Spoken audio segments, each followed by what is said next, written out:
Па во основа дискусијата или концептот на разбирање на мултикултурализмот, владата покажа јасна визија и амбиција во однос на продолжување на овие темели поставени, затоа што и тоа како имаат рефлекс во целокупните политики. Оти мултикултурализмот пред се го разбираме од аспект на политика, пред се како една визија, како еден стремеж кон кој што се стремиме со сите наши активности и имплементации. И јас тука посебно се повикувам на стратегијата за роми, која што представува една афирмативна или позитивна акција, за да може овие таргетирани политики да ги усогласи со генералните мејнстрим политики. Може да воочиме дека тенденција е, и тоа е токму придонес на овој концепт, за кој што зборуваме, тоа што јакнат генералните политики, и тоа е воочливо и во стратегијата за роми, што е генерално и тенденцијата на владата. Тука тоа е одраз на оно што Роберта го кажа, министерката за труд и социјална политика, што доведува до една добра основа за развој на концептот.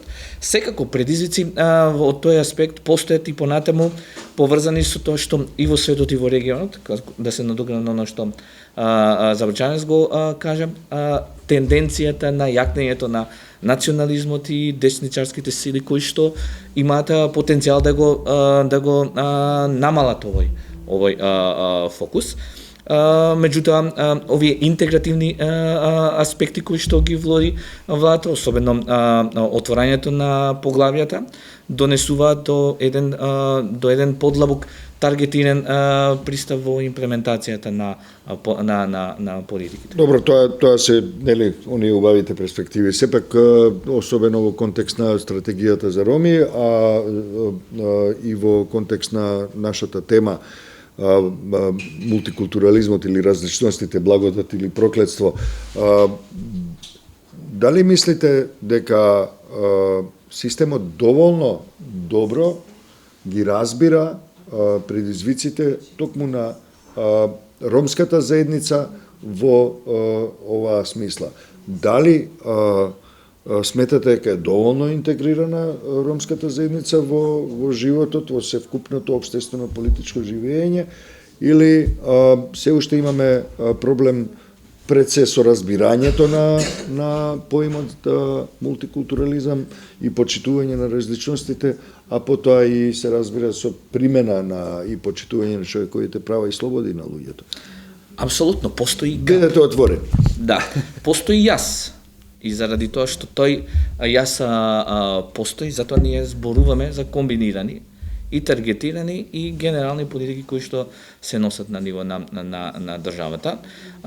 Мислам дека во тој дел има простор за работа и нема секако разбирање, затоа што во услови на криза, кога особено најранливите излегуваат со постојани барања, кои што состојбата го тоа диктира, секогаш прашањето на одлуките во однос на ресурсите и во однос на сегментот постои како дилема во јавноста. Меѓутоа, мислам дека се поочигледен е фактот на тоа што ние кога зборуваме за ромската заедница, од сегашен аспект ние го зборуваме наспроти тотално спротивното, тоест потенцијалот на ромската заедница, способноста на ромската заедница. Например, особено сегментот на вработување. Се почести се изјавите дека недостасува работна сила. Наспроти тоа, ромската заедница е позната како млада демографска сила која што има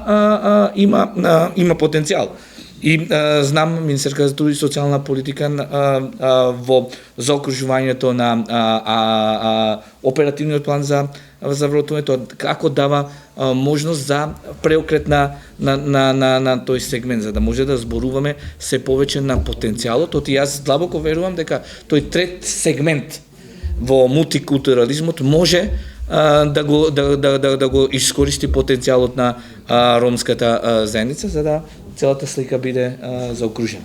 Можете интересно како едно многу навистина чувствително прашање, добро илустративно го поврзавме токму со еден толку сериозен и чувствителен сектор како што се трудот и социјалната политика. Дали мислите дека во наредниот период ќе се влошува состојбата или ќе се подобрува, имајќи ги предвид регионалните и светските случувања?